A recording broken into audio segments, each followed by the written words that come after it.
My name is Jeremy Arnold, and this is my story.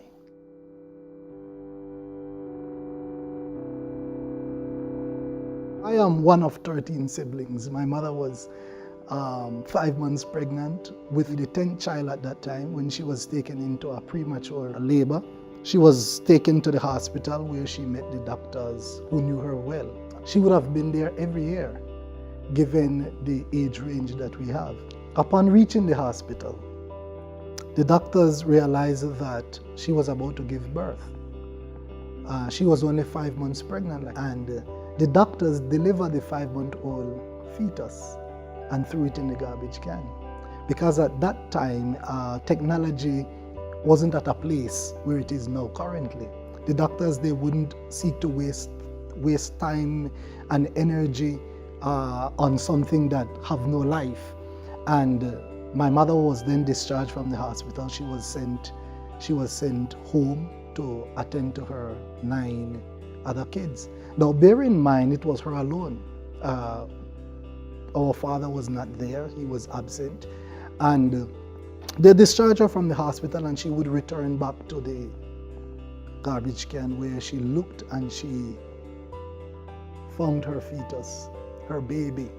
And she took a rag from her pocket and she picked up her baby, put it in the rag and put it in her pocket, and she went home.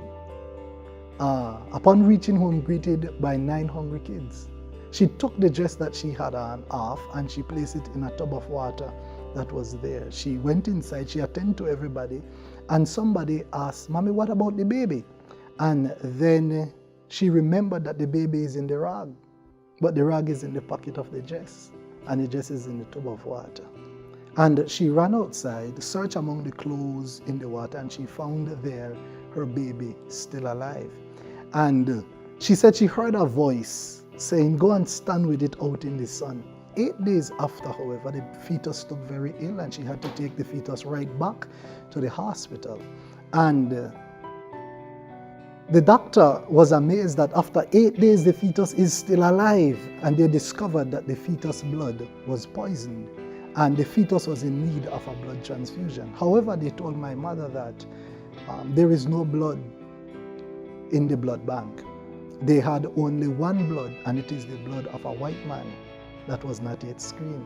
My mother, with the faith that she has and the courage that she has, she said, "Give it to him. That's the blood that belongs to him." Trying to appease this lady, the doctors knew well that this is a hopeless case, but to get rid of this lady, they did the blood transfusion. And after they would have finished, they finished about 11:30 the night. The doctors went to my mother and said, "You could go home, because at midnight, half an hour from this time, that fetus will die," because we did not follow protocol. We did not do what was necessary to be done for this to have been a success. 1 hour, however, after midnight, when they went to check upon the fetus, my mother told me from down the hall they could have heard a heart beating very loud, and it was the heart of the fetus. 1 year later, the fetus was still alive, but the fetus was very ill. So my mother had to take the fetus back to the hospital, where she met there the same doctor and the same staff. Now somebody might ask, why didn't she go to another hospital? Well, the truth is, she was extremely poor, and she couldn't afford going to another hospital. But more than that, at hindsight now, I see that it was God working for the life of the fetus. And God would have this doctor and these staff to witness the miracle working power of him. The doctor then was amazed that after 1 year, the fetus is still alive. At this time, you would think that the doctor would recognize that there is a supernatural power working behind the scenes. But the doctor looked at my mother and said, "Don't get too attached. At the age of 2, he will be totally crippled. At the age of 3, he will be totally blind. At the age of 4, he will be a complete retard. And at the age of 5, he will die." I want to say that man can appoint, but God ultimately disappoints.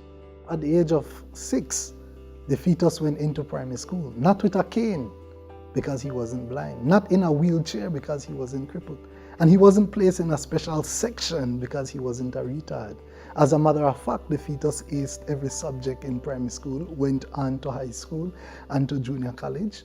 And I want to tell you that that fetus happens to be me today. Currently, I am in Jamaica studying at the Northern Caribbean University. Maybe you might have been rejected or thrown in a can like I was. But I want you to know that all is not lost, that God is behind the scenes of your life fighting for you.